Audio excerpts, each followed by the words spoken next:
Assalamualaikum warahmatullahi wabarakatuh. Waalaikumsalam Selamat, warahmatullahi wabarakatuh. selamat siang. Saya Muhammadin. Senang bisa bergabung dengan para pendengar dimanapun Anda berada dalam program podcast Rambi FM hari ini. Saya akan memandu Anda dalam diskusi bersama dengan Universitas Terbuka dengan tema pelopor pendidikan secara daring di Aceh.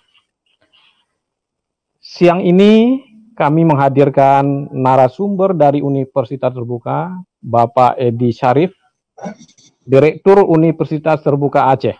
Assalamualaikum Pak Edi. Waalaikumsalam warahmatullahi wabarakatuh, Pak Din dan saudara Lun semuanya di Provinsi Aceh. Selamat siang, kami ucapkan. Baik Pak Edi, kita masuk dalam bincang-bincang podcast dengan Serambi AM pada sore hari ini.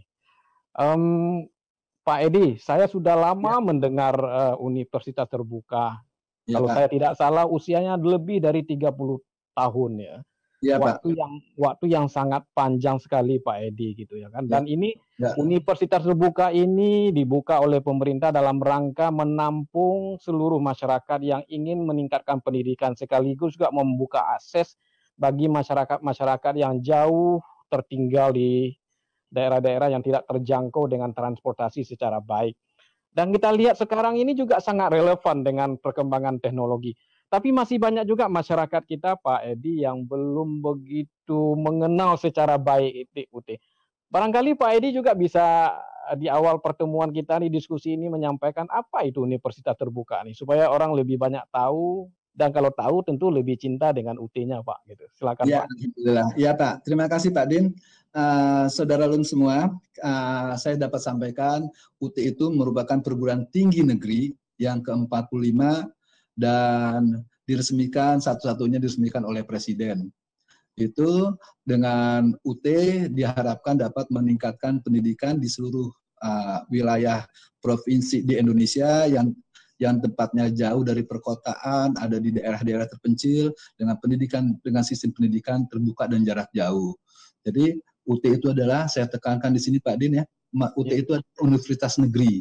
Jadi semua aturan, kaidahnya, bagaimana itu universitas terbuka sama dengan perguruan tinggi negeri lain yang ada di Indonesia. Tetapi cuma perbedaan ada sistem pembelajarannya yang menggunakan terbuka dan jarak jauh. Nah, mungkin itu Pak Edi, bisa dijelaskan juga dengan sistem pendidikannya apa perbedaan-perbedaannya. Kemudian juga barangkali ini sangat relevan dengan situasi sekarang. Ini bagaimana dengan sistem pendidikan di UT itu sendiri gitu Pak? Ya, terima kasih Pak Din. Ya, jadi maksudnya di sini ya, universitas terbuka itu terbuka dan dengan jarak jauh terbuka itu maksudnya siapapun mereka yang telah lulus SLTA dengan sederajat dapat mengikuti kuliah di UT tanpa dibatasin usia. Misalnya teman-teman Pak Din atau Pak Din ingin sekolah di UT, kita bisa menerima untuk kuliah di UT. Jadi kalau misalnya di sekolah di tempat lain ada batasan usia, di universitas terbuka tidak ada batasan usia. Juga tahun kelulusannya, tahun ijazahnya, itu tidak kita batasi. Jadi siapapun yang telah mempunyai ijazah SLTA, dia dapat kuliah di UT. Terusnya maksud dengan jarak jauh, pembelajarannya ya Pak? Sebenarnya lebih efektif ya Pak ya, dengan situasi yang ada sekarang gitu ya. Iya, jadi semuanya dapat. Terus dengan jarak jauh, pembelajaran ditandai dengan keterpisahan antara dosen dan mahasiswa. Kalau misalnya kita kuliah di universitas konvensional, ada dosen, ada mahasiswa di dalam satu ruangan. Tetapi kalau UT itu tidak ada, itu bisa pembelajarannya menggunakan media pembelajaran. Jadi antara dosen dan siswanya itu melalui media non cetak atau elektronik atau didukung dengan adanya dengan internet Pak Din ya. Jadi semuanya bermain dengan online. Jadi dengan tadi Pak Adin bilang menyinggung dengan situasi COVID, memang sangat relevan sekali kalau kita melihat dengan keadaan COVID sekarang.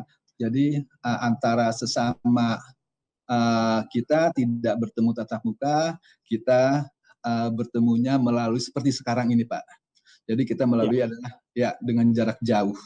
Ya, Pak Edi, terima kasih. Tapi ini kan masih ada pertanyaan-pertanyaan masyarakat. Apakah dengan sistem pendidikan jarak jauh ini efektif? Ini juga terkait dengan akreditasi, pengakuan, gitu kan. Ya, ya, ya. Meskipun kita sudah tahu, ya mungkin Pak Edi bisa jelaskan juga bagaimana statusnya UT ini, kemudian juga apa namanya itu akreditasinya, kualitasnya. Karena para calon-calon mahasiswa sekarang ini kan juga mencari kualifikasi atau status dari sebuah perguruan tinggi itu gitu Pak Ya, Edi. ya, makasih Bani.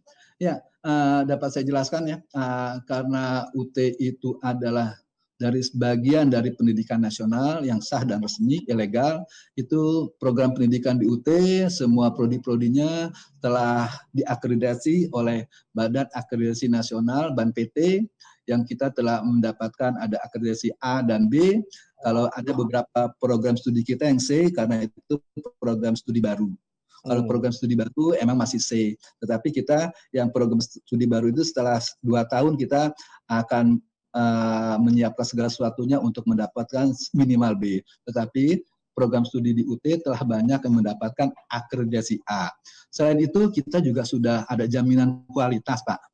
Jaminan kualitas dari ICDE, International Council for Open and Distance Education, serta dari International Organisasi for Standarisasi dari ISO 9001. Jadi semua pembelajaran kita, materi kita, itu sudah konten-konten kita sudah diakui bahwa kita sudah standar. Karena kita semua dosen kita adalah kita menggunakan orang-orang terbaik yang ada di Indonesia. Wah, luar biasa juga. Ini yang perlu diketahui oleh masyarakat Pak Edi itu.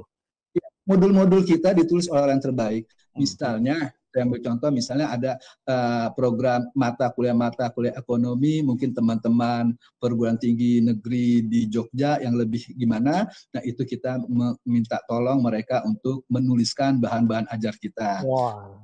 Misalnya di ITB kita minta bantuan, di UI kita minta bantuan. Jadi mereka adalah penulis-penulis modul yang juga kita anggap adalah sebagai dosen kita. Jadi kalau mutu materinya, ya, mungkin luar biasa juga Pak ya. Tidak kalah dengan universitas negeri yang juga atau universitas swasta yang apa secara fisik hadir gitu ya. Ya Pak, sama. Nah, mungkin sedikit lagi Pak Edi nih. Ya. Ini kan universitas terbuka, ini kan ada jarak yang begitu jauh menggunakan teknologi komunikasi dan informasi, kan orang tidak bisa ketemu. Nah ini kan tidak semua disiplin ilmu bisa menjadi bagian dari UT. Nah, kira-kira gambaran apa saja fakultas yang ada atau program studi yang ada di UT itu, Pak? Apakah kedokteran juga ada gitu ya kan atau yang sains yang lain nih? Iya, Pak. Kita punya 4 fakultas, Pak Din ya, 4 fakultas. Dari 4 fakultas itu kita ada sekitar 44 program studi dan ada beberapa program-program studi yang kita belum bisa menyiapkannya, misalnya program studi kedokteran. Jadi yang terlalu banyak praktek yang dengan tatap muka kita belum dapat menyiapkan. Tetapi untuk yang ada hukum dengan prodi hukum itu praktek-prakteknya yang bisa kita bermitra dengan pengadilan kita lakukan. Terusnya misalnya mereka praktek untuk prodi ilmu biologi, pendidikan biologi, pendidikan kimia kita dapat lakukan. Tetapi emang kalau untuk kedokteran gigi kita belum melaksanakan itu, Adin. Untuk teknik juga belum. Ya, ini perlu diketahui oleh masyarakat kita supaya jelas nanti. Apalagi ini menjelang masa pendaftaran masuk perguruan tinggi gitu. Tapi saya ingin menambah lagi. Saya dapat tambahkan karena kita ada fakultasnya 4 Pak ya. Ada Fakultas Sains dan Teknologi. Kalau dulu FMIPA ya, kalau sekarang namanya FST, Fakultas Sains dan Teknologi. Ada Fakultas Ekonomi, ada Fakultas Ilmu Hukum dan Ilmu Politik, FISIP, dan Fakultas Keguruan Ilmu Pendidikan. FKP ini disertakan untuk para bapak dan ibu guru. Serta ada tambahan adalah program pasca sarjana untuk strata S2 dan strata S3. Jadi program mereka yang ikut doktoral dan master kita sudah ada untuk beberapa prodi, Pak. Jadi ini yang lulusan SMA tidak dibatasi usianya, Pak ya. Semuanya bisa masuk. Misalnya udah 3 tahun, 4 tahun menganggur, dia bisa juga masuk UT sekarang gitu, Pak ya. Oh, bisa sekali, Pak Din. Jadi misalnya ada teman-teman misalnya mereka lulus tahun-tahun 70. Iya.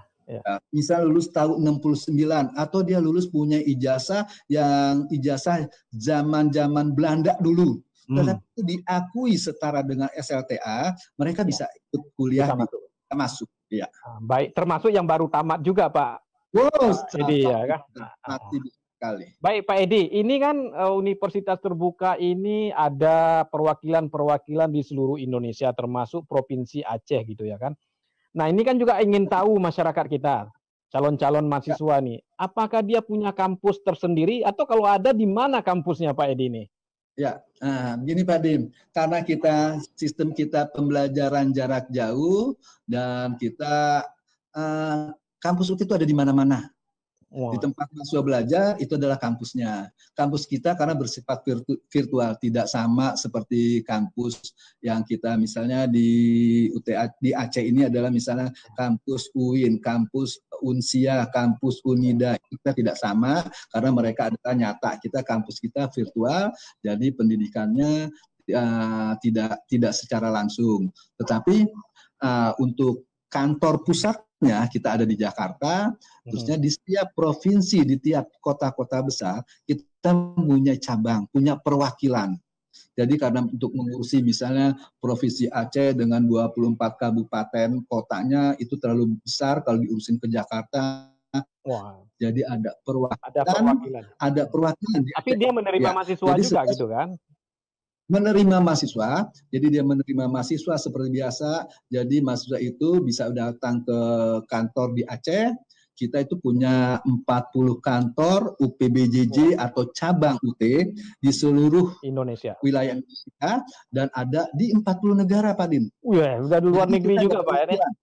Ada perwakilan kita, jadi kalau misalnya mahasiswa kita misalnya ada di Hong Kong, mereka ingin kuliah di UT, bisa sekali.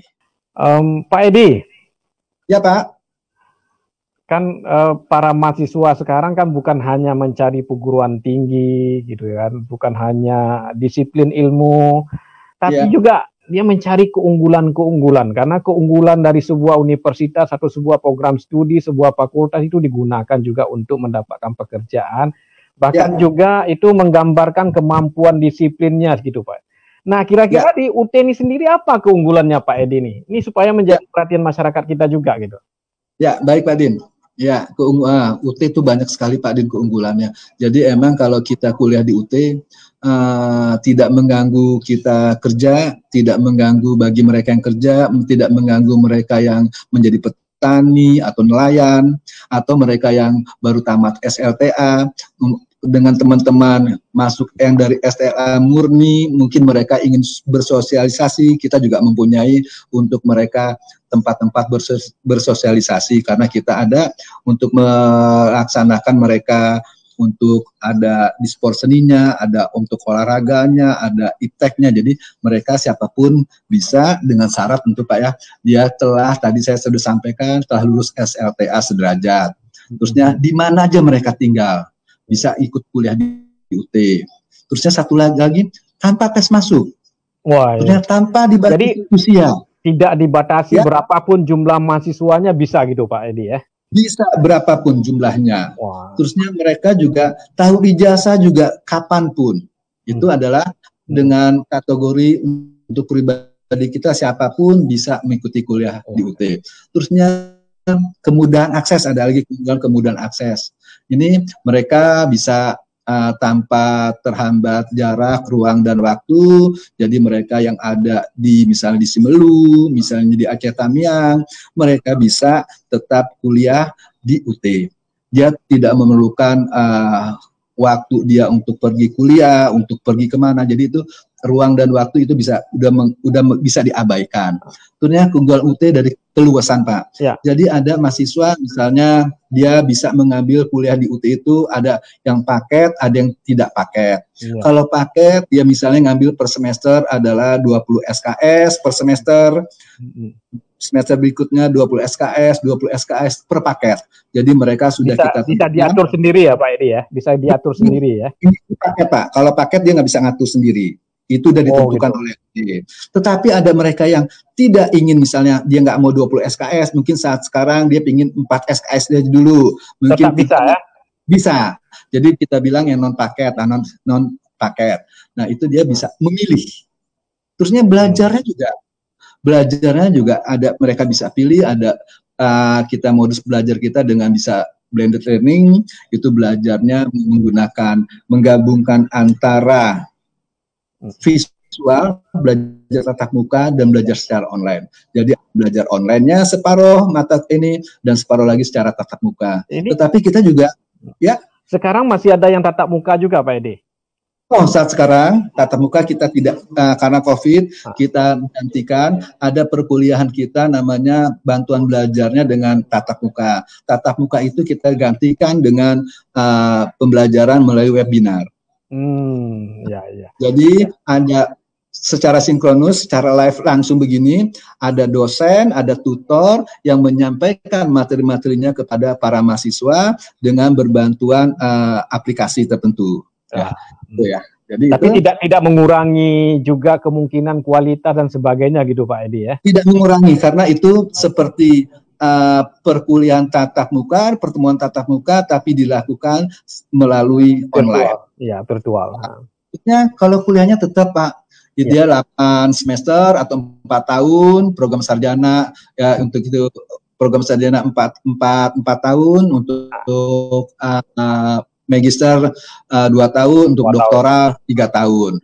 Terusnya satu lagi, ya mereka nggak terkena DO Pak Din. Oh, tidak dikenal, drop out lah gitu. Drop out tidak dikenal. Bisa menjadi mahasiswa abadi kira-kira gitu Pak Edi. Jangan Pak, jangan. Terusnya gini, ada lagi yang waktu tadi pengaturan tempat waktu belajar dan ujian. Misalnya saya mahasiswa UT Aceh, saya dapat tugas dari kantor saya saat mau ujian, saya dapat tugas ke Samarinda. Kalau saya di universitas konvensional, di universitas konvensional, saya nggak bisa ikut ujian. Berarti gugurlah 1 semester saya karena nggak ikut ujian. Tetapi kalau saya di UT, saya saat ujian dapat tugas ke Samarinda, saya bisa ikut ujian di Samarinda. Mungkin kalau petani tiba-tiba lagi panen, dia bisa berhenti sebentar gitu kuliah gitu Pak, bisa, atau berhenti ujian gitu ya, selesaikan panennya dulu gitu ya. Ya, saat ujian dia tunda, dia bisa 2 bulan kemudian dia ikut namanya ujian sistem ujian online. Jadi selain ujian secara tatap muka tertulis, ada ujian secara online. Dia dapat melaksanakan ujiannya online. Ujian online itu setelah ujian tulis berlangsung 2 bulan setelah itu. Terusnya ada lagi keunggulannya Pak Din. Keunggulannya UT itu dari segi biaya terjangkau sekali. Lebih ringan lah ya Pak. Terjangkau, biaya kita ya, karena biaya pendidikan UT itu nggak boleh mahal. Emang itu adalah amanah dari pemerintah, kita tidak mahal.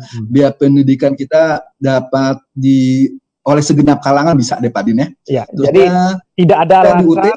Tidak ada alasan orang tidak kuliah lagi gitu Pak Edi. Iya, betul sekali. Semua orang bisa, semua kalangan juga bisa gitu ya. Ya, karena di UT tidak ada biaya gedung, tidak ada uang pangkal, tidak ada uang praktikum, tidak ada uang wisuda. Di UT hanya dikenal satu biaya, yaitu biaya kita uang kuliah tunggal atau UKT. Jadi Pak Din ya, kalau misalnya mahasiswa satu mata kuliah kita tuh antara 38.000 sampai 78.000. Kalau mereka misal ambil 10 SKS, misalnya paling tinggi 78.000, berarti 780.000.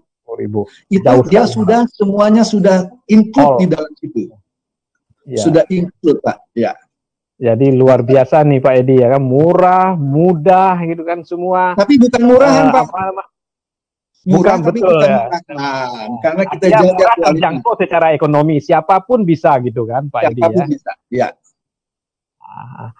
Terus ini Pak Edi, ya kan kalau orang lain calon-calon mahasiswa itu mendaftar di perguruan tinggi yang reguler atau perguruan tinggi yang secara fisik itu kan jelas di mana mendaftarnya gitu ya kan. Ya. Nah, ini universitas terbuka ini kan tersebar di 40 provinsi, kota. Di seluruh provinsi kita juga di luar negeri. Nah, kalau ada orang ingin mendaftar, itu di mana dia mendaftar, Pak? Bagaimana cara mendaftarnya?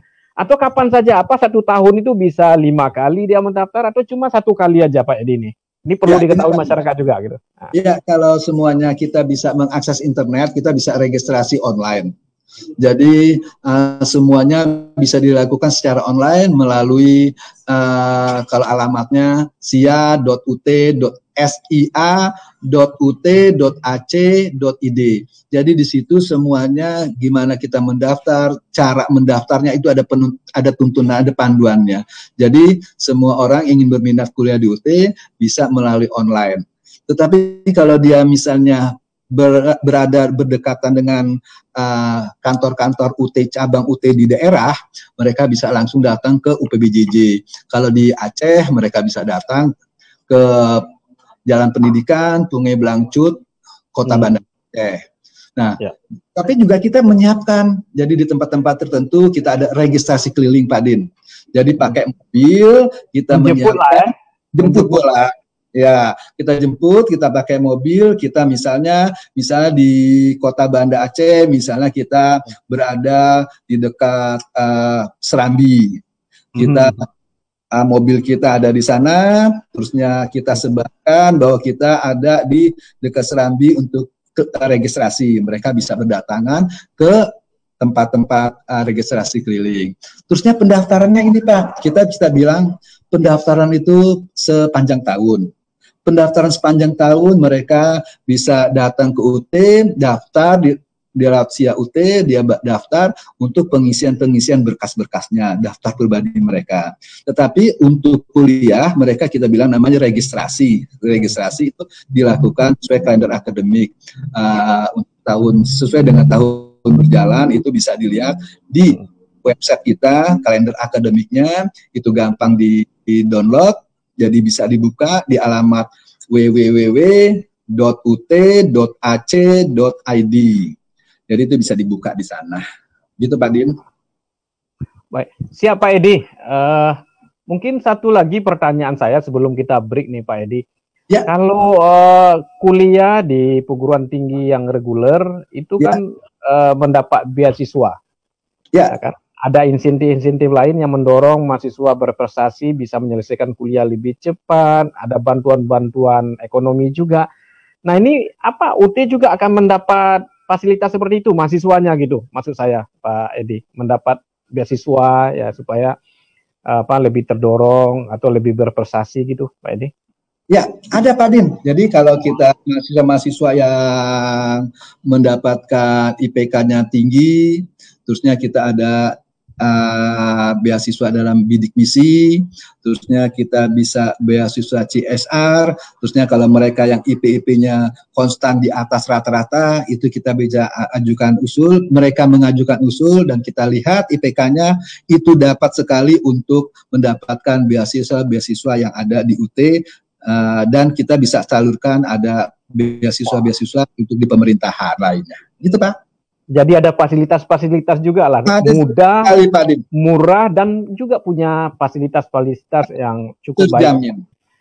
Pak Edi, sebelum saya lanjutkan pertanyaan-pertanyaan yang lain, ini ada respon dari di Facebook kita cukup lumayan banyak. Ya. Nah, salah satu pertanyaannya, apakah di UT ini juga dibuka program S2 PGSD, Pak? Ya. Ya, baik Pak. Terima kasih Pak Din dan terima kasih yang untuk memberi pertanyaan kepada Universitas Buka. Itu, jadi saya sampaikan kita mempunyai program S2 adalah S2 Pendidikan Dasar. S2 Pendidikan Dasar, kita belum mempunyai, kita tidak membagi S2 PGSD dan S2 PAUD. Jadi yang PAUD dan PGSD itu kita gabungkan menjadi S2 Pendidikan Dasar namanya. Jadi jadi teman-teman yang ingin kuliah di S2 PG PAUD maupun PGSD, mereka dapat memasuki ke S2 Pendidikan Dasar kita Pak. Jadi UT sudah buka program itu. Udah berapa tahun tuh Pak? Pak Edi? Ini Pendas ini sudah sekitar 4 tahunan Pak, 4 tahun 5 tahun Pak. Sudah ada lulusannya gitu Pak Edi ya? Lulusannya sudah ada. Oh, sudah ada ya. Baik Pak Edi, mungkin kita kembali ke pertanyaan semula. Ini kan banyak mahasiswa-mahasiswa baru yang mendaftar nantinya gitu ya kan. Nah, biasanya kan mahasiswa-mahasiswa baru ini kesulitan di dalam perkuliahan awal gitu ya kan. Kalau di perguruan tinggi yang reguler, ya barangkali ada masa orientasinya. Nah, di UT sendiri nih bagaimana nih mengkomunikasikan proses kuliah dengan mahasiswa-mahasiswa barunya nanti, Pak Edi nih. Ini supaya masyarakat juga tahu, supaya lebih nyaman untuk kuliah di UT-nya gitu Pak Edi. Ya, ya Pak. Jadi di UT itu kita untuk tetap mensosialisasikan apa itu UT, ya mereka mahasiswa-mahasiswa baru itu kita memberi suatu pengetahuan tentang di dalam, kalau di universitas lain ada namanya OSMB, ya, orientasi studi mahasiswa baru, dan kita juga melakukan itu, tapi kita bagi dua. Kita bilangnya adalah edukasi keterampilan belajar mahasiswa. Ada OSMB-nya dan ada pelatihan keterampilan belajar. Karena pembelajaran, kalau dulu kita kuliah secara konvensional, kita tetap muka, kita ketemu dosen, absen kita, hadiran kita dicatat, 80% nggak hadir, kita nggak bisa ujian. Tetapi di UT itu terserah, ya, bebas. Jadi suka-suka kita. Bebas. Tetapi adalah faktornya adalah disiplin dan kemandirian. Kalau kita tidak disiplin dan tidak punya kemandirian, kita nggak, susah untuk kuliah di UT. Jadi kita diajarkan, kita dikasih tahu untuk teman-teman mahasiswa baru dalam OSMB. Mereka dikenalkan apa tuh pembelajaran UT, mulai gimana layanan registrasinya, mendapatkan bahan ajarnya, mendapatkan bagian praktikumnya, gimana melihat nilainya, terusnya dikasih tips dan triknya belajar di UT. Terus juga mengetahui kegiatan mahasiswa. Tentunya di samping itu juga mereka diajarkan dalam pelatihan keterampilan belajar jarak jauh, mereka diajarkan bagaimana mengakses website UT, dan mereka bagaimana mendapatkan email yang dengan belakangnya adalah ut.ac.id mereka dapat, terusnya bagaimana dia mengambil bahan ajar, kalau dia belum mendapatkan bahan ajar cetak, mereka bisa unduh, bisa ambil bahan ajar itu secara online. Jadi dia bisa baca secara online. Terusnya, itu apa? Dikenakan biaya juga, Pak? Tidak. Oh, tidak dikenakan biaya. Seperti kalau mereka sudah konvensional ya, kata harus beli buku gitu kan? Kalau dia sudah paket, dia sudah registrasi, tadi dia kan membayar, misalnya tadi saya kasih contohnya misalnya 20 SKS kali 10 SKS kali 78.000. Nah, itu dia pas mengambil yang bahan-bahan digital, mereka tidak bayar lagi. Oh, kalau dia sudah registrasi ya, untuk bahan digital mereka bisa ambil. Jadi bisa dari mereka bisa baca, bisa ambil, terusnya ada melihat jurnal-jurnal UT, terusnya Pak Guru dan Bu Guru bisa, mereka ada namanya GPO, Guru Pintar Online. Guru Pintar Online ini tempat komunikasi antara Pak Guru dan Bu Guru se-Indonesia yang kuliah di UT. Mereka bisa. Jadi itu seluruh Indonesia sama aja materinya Pak UT, Pak Edi ya? Sama Pak. Indonesia sama. Materinya, waktu ujiannya, sistem belajarnya, cara belajar semua sama. Jadi waktu ujian Pak Din ya, kalau misalnya di Aceh sekarang sekitar misalnya ujiannya jam 8.00 waktu Indonesia Barat. Semua ujian itu adalah jam 8 WIB. Jadi kalau mungkin teman-teman di Jayapura menjadi jam 10. Ya, beda di situ aja, Pak. Tapi jam tanknya itu adalah sama. Jadi semuanya sama. Ya. Selain itu mereka dapat bisa ngelihat siaran UT TV, ada UT Radio, mereka bisa akses dan bisa ambil, ada jadwal-jadwalnya, terusnya bisa ngelihat library perpustakaan, mereka mendapatkan akses, dan cara mengaksesnya itu kita sampaikan bagi mereka yang baru kuliah di UT. Nah, sangat disayangkan banyak teman-teman di mahasiswa baru itu tidak mengikuti EKBM, tidak mengikuti orientasi di mahasiswa baru. Jadi dia pas saat kuliah di UT tergagap-gagaplah dia menghadapi pembelajaran mandiri. Ya, biasa di SMA dia setiap hari dibimbing gitu, tiba-tiba ini lepas gitu. Sekarang mungkin lepas. Mungkin pertanyaannya lagi Pak Edi, itu juga ada kaitannya dengan yang kemandirian tadi. Ini kan kemampuan penggunaan alat komunikasi dan itu kan berbeda-beda antara satu mahasiswa dengan mahasiswa yang lain di daerah dengan daerah yang lain. Kemampuan menggunakan alat komunikasi dan juga alat internet dan sebagainya. Nah ini bagaimana nih, terutama bagi mahasiswa-mahasiswa yang baru nih Pak Edi nih? Ya, bagaimana? Jadi emang kita kan kita ada mahasiswa kita atau kita semua di Indonesia ini ada yang sudah mengenal dengan teknologi, ada yang masih tanda kutip gaptek. Nah, mereka teman-teman yang misalnya belum mengenal teknologi dengan baik, itu kita mengajarkan bagaimana cara-cara mengakses, cara belajar untuk menggunakan akses-akses tersebut. Jadi mereka kita tuntun satu persatu di dalam PKBJJ, pelatihan keterampilan belajar jauh, cara mengklik ini, mengklik ini. Jadi kita tuntun Pak Din untuk mengklik, untuk membuka, mendaftar lewat online. Dibantu secara langsung ya Pak?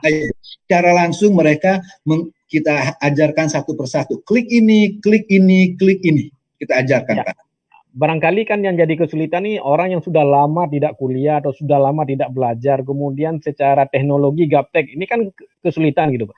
Mungkin pengalaman Pak Edi selama ini menjadi dosen di UT dalam menghadapi mahasiswa-mahasiswa baru, terutama yang sudah berumur, yang secara teknologi informasi itu ada gaptek. Ini bagaimana mensiasatinya Pak? Nih. Ya, jadi kita mensiasati mereka, kita ada beberapa, kalau mereka datang ke, kita ada kelompok-kelompok belajar Pak Din ya. Iya. Jadi di daerah itu ada kelompok belajar, mereka bisa berbantuan datang ke kelompok belajar, itu dituntun, diajari cara mengakses studi. Ada bantuan-bantuan untuk mereka yang ingin, yang teman-teman atau ibu-ibu tadi yang Pak Din bilang agak gaptek, jadi mereka itu kita akan tuntun. Terusnya kalau mereka datang ke kantor UPBJJ, kita sudah menyiapkan emang satu khusus teman-teman yang membimbing dengan perangkat komputer dan internetnya yang siap sedia, dibimbing langsung mereka ingin mengakses apa kita tuntun, dan kita mengharapkan mereka setelah kita tuntun bisa untuk meningkatkan diri dan menjadi bisa dalam hal teknologi. Kita akan dukung gitu Pak ya, supaya lebih mudah dalam mengikuti perkuliahan gitu. Ya, gitu Pak Edi ya. Ya Pak. Pak Edi, ini juga banyak nih di yang mahasiswa-mahasiswa yang di universitas yang konvensional itu kan banyak yang drop out juga gitu dengan berbagai alasan Pak Edi. Nah mereka ini kan mau menyambung lagi atau mau melanjutkan di UT.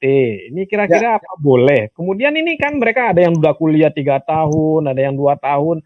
Bahkan juga ada yang hampir selesai, tapi karena berbagai alasan mereka tuh terpaksa berhenti atau diberhentikan. Nah, ini kalau dia melanjutkan di UT ini gimana caranya nih? Apa bisa Pak Edi ini? Iya. Oh bisa sekali Pak. Jadi kalau mereka sudah pernah kuliah di suatu tempat, di perguruan tinggi lain, terusnya dia suatu saat misal berhenti, terusnya ingin kuliah lagi di UT, UT sangat bisa menerima dia dengan kita bilang kan alih kredit Pak ya. Alih kredit. Tapi itu diakui semua ya Pak Edi ya? Oh, alih kredit itu kita lihat tadi, nanti kita lihat. Misalnya kita sesuaikan dengan program studi ya? Ya, kita lihat dengan program studi kita, dengan program studi dia, akreditasi dia dengan akreditasi kita, nanti kita sesuaikan, dan itu mereka akan dapat, misalnya waktu dulu dia sudah selesai 70 SKS, mungkin kita lihat mungkin menjadi 60 SKS atau 50 SKS, kita lihat nanti berapa relevannya dengan kurikulum di UT, Pak. Itu sangat mungkin ya Pak Edi ya? Sangat mungkin sekali. Jadi juga misalnya mungkin banyak mahasiswa yang mengambil atau melanjutkan ke UT Pak, yang sudah gagal dengan berbagai alasan lah di universitas konvensional lalu masuk UTT, itu jumlahnya banyak Pak. Banyak ini Pak, misalnya ada teman-teman yang masih misalnya dia di program studinya dia sampai D3, misalnya mereka yang di akuntansi, terusnya di instansi pemerintah pemerintah yang tamatkan akuntansi, dianya pendidikan baru disetarakan dengan D3. Terusnya dia dituntut oleh kantornya untuk mendapatkan minimal S1. Nah, mereka D3 itu tetapi mereka sedang bekerja di kantor yang tidak bisa meninggalkan tempat. Jadi mereka mentransferlah nilai-nilai mereka yang D3 dia ke UT, terusnya mereka melanjutkan lagi, tinggal beberapa semester lagi dan dia dapat diakui dan hingga bisa mendapatkan S1-nya. Banyak sekali Pak Din, teman-temannya ya? itu. Ya. Kalau ada teman-teman yang mau kuliah bisa lagi Pak Edi. Nah, barangkali ada beberapa pertanyaan yang saya ingin sampaikan juga. Barangkali juga perlu diketahui oleh masyarakat kita secara umum. Ini kan sedang berkembang isu-isu ataupun informasi soal pendidikan merdeka, belajar merdeka. Nah, ini bagaimana maksudnya nih Pak Edi nih supaya lebih clear ini? Kan ada program dari menteri yang lama juga gitu, ya kan? Kemudian menteri kita yang baru juga menggagaskan itu. Ya, gini Pak, intinya Pak, UT itu dapat amanah dari Kemenristekdikti untuk mewajibkan membantu seluruh perguruan tinggi untuk melatih mahasiswa dapat belajar melalui daring. Nah, UT lah ditunjuk untuk membantu perguruan tinggi lain dapat melaksanakan pembelajaran lewat daring. Terusnya itu Pak, jadi UT kemarin sudah beberapa perguruan tinggi yang kita kerjasama untuk menyelenggarakan kuliah online di universitas negeri terbaik di Indonesia. Terusnya juga itu Pak Menteri yang baru, Pak Menteri Pendidikan Budaya Pak Nadiem Makarim. Pak Nadiem Makarim juga mendukung kebijakan itu dan Pak Nadiem itu mengeluarkan program Kampus Merdeka yang intinya ada empat item yang harus dijalankan oleh perguruan tinggi. Nah, salah satunya perguruan tinggi itu wajib memberikan hak bagi mahasiswa untuk mengambil 2 semester atau 40 SKS di luar perguruan tingginya. Misalnya universitas konvensional, dianya mahasiswa di universitas konvensional itu mengambil mata kuliah daring di UT. Mengambil selama 2 semester, dia mengambil mata kuliah di UT, tetapi dianya masih itu tetap nilai segala macamnya adalah tetap diakui di universitas konvensionalnya. Oh, itu yang dimaksud dengan kampus merdeka. Jadi ada kebebasan juga untuk memilih. Tetapi untuk itu UT harus memberi pengetahuan kepada teman-teman di universitas konvensional untuk bagaimana pembelajaran daring. Kemarin sudah ada di beberapa daerah universitas terbuka membuat pelatihan-pelatihan kepada universitas tertentu. Dia ada sekitar 4.000-an. Pak dosen, Bu dosen diajarkan bagaimana pembelajaran lewat tutorial online, terusnya mahasiswanya dikumpulkan juga diajarkan bagaimana mengakses belajar secara online. Jadi selain itu, Kampus Merdeka itu mahasiswa itu tadi dari universitas ke universitas dengan 40 SKS. Tetapi mereka juga bisa dari universitas konvensionalnya dia, di prodi dia, di dalam satu fakultas, dianya mengambil mata kuliah di prodi yang lain. Oh, bisa gitu Pak?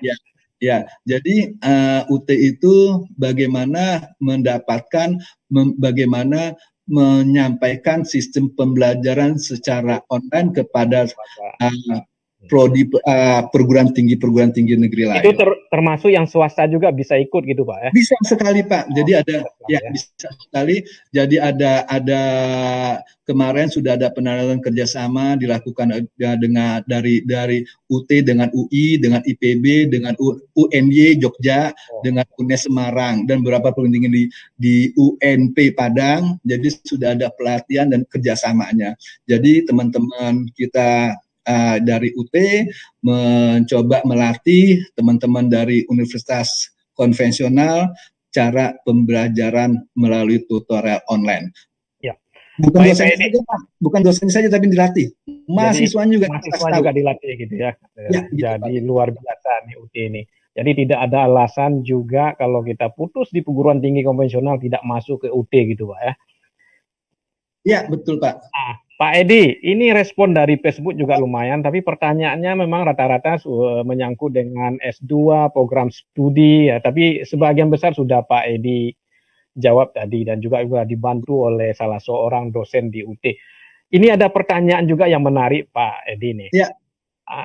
UT ini kan mudah masuk, murah kuliahnya gitu kan, ya, betul. Mudah belajarnya, semua serba mudah. Tapi katanya keluarnya sulit ini Pak Edi ini. Gimana nih? Nah, gini Pak Din. Jadi kalau dibilang rumornya di UT gampang masuk tetapi susah lulus, itu nggak benar Pak ya. Kalau kita emang kuliah, karena mungkin di UT itu kan nggak ada tes masuk. Terutama yang tes masuk itu cuma untuk S2. Semua orang boleh gitu Pak ya? Semua orang bisa gitu ya? Semua bisa. Tetapi kan kalau dikatakan susah lulus nggak pas ya Pak Din ya. Karena kita lulus tergantung dengan kita. Keberhasilan kita belajar pasti dipengaruhi motivasi kita, disiplin kita, kegigihan kita, semangat kita untuk belajar. Kalau kita pasti belajarnya cuman belajaran asal-asalan, ya nilai kita juga pasti asal-asalan Pak ya. Terusnya juga pasti lulusnya juga kapan-kapan. Iya, lulusnya kapan-kapan, kita belajarnya suka nggak inget belajar ya. Karena di UT juga banyak mahasiswa yang lulusnya tepat waktu. Misalnya tetap 8 semester dengan IPK-nya kemarin ada 4.0. Jadi mereka nilainya 4,0, jadi semuanya A. Banyak sekali Pak Din ya. Terusnya terusnya kalau misalnya ada orang bertanya nih Pak Din ya. Kalau kita tanya, kalau dia bilang begitu, pasti bisa kita tanya, dia belajar bukunya UT nggak? Buku modulnya UT dibelajar nggak? Dia ikut nggak untuk tutorial? Ada tutorial tatap muka, tutorial online dengan secara teratur dan pasti. Karena tutorial tatap muka, tutorial online itu dia belajar, tetapi dia ada kontribusi nilai untuk nilai akhirnya. Jadi mereka kuliah online, kuliah tatap muka. Kalau ada tatap muka, sekarang kalau COVID tidak ada tatap muka, ini mereka ada kontribusi untuk penilaiannya. Ya. Siap, Pak Edi. Mungkin satu lagi nih Pak Edi, yang kuliah Pak Din, saya menambahkan Pak Din. Silakan. Di UT itu tidak ada nilai belas kasihan. Misal nih Pak Din ya, saya bukan improvisasi, saya tidak menjelekkan sesuatu. Misalnya saya orang tua murid. Terusnya saya datang ke sekolahan, saya bawa durian Pak Din. Saya tidak mempengaruhi durian, nilai gitu ya. Nah, terusnya nilai anak saya misalnya 6, karena saya bawa durian bisa 7 Pak Din ya. Itu tidak mungkin itu Pak. Nah, kalau di UT mau ngasih durian ke komputer Pak Din, karena nilai kita semua adalah computerized semua. Jadi kita tidak ada dari orang per orang, jadi nilai kita adalah tidak nilai kasihan, tidak ada nilai teman, tidak nilai saudara, jadi nilai kita adalah emang itulah murni kemampuan gitu Pak. Kompetensi dia, gitu Pak Din. Baik Pak Edi nih, sebelum saya akhiri ini, saya ingin tahu juga, kalau ngambil S1 di UT ini, data-data yang ada sekarang tuh kira-kira masa selesai kuliahnya berapa tahun Pak Edi ini? Average-nya Pak Edi, seluruhnya gitu ya. Ya gini, kan kita kalau untuk S1 kita harus mengambil SKS 144 SKS. Kalau rata-rata kita 20 SKS, berarti kita sekitar 8 semester. Ya, kalau kita lulus terus per 20 SKS per 20 SKS. Tetapi kalau misalnya kita 144, mungkin kalau kita ngambilnya karena kita mungkin ada teman-teman yang kuliah di UT kerja, mungkin ngambil 10 SKS per semester, tentu akan lama. Jadi untuk kita mendapatkan gelar S1 atau S2 tergantung bagaimana kita menabung SKS. Kalau kita bisa ngambil 24 SKS per semester, mungkin kita 6 tahun, 7 tahun udah selesai. 3 atau 4 tahun udah selesai, 3,5 tahun udah selesai. Jadi sama dengan perguruan tinggi konvensional. Sama Pak. Sekali, sama Pak. Ya. Baik Pak Edi, terima kasih sudah bergabung dengan podcast Serambi Indonesia sore hari ini. Terima kasih banyak, kita sudah berdiskusi. Sebenarnya banyak sekali pertanyaan-pertanyaan yang bisa kita ajukan kembali. Kemudian juga Pak Edi sebenarnya masih banyak sekali yang ingin dijelaskan tentang UT. Mungkin kita cari waktu di kesempatan yang lain Pak Edi, karena kita dibatasi waktu 1 jam. Cederalun, demikianlah diskusi podcast Serambi FM pada siang hari ini. Terima kasih atas perhatiannya. Sampai jumpa pada kesempatan yang lain. Wassalamualaikum warahmatullahi wabarakatuh.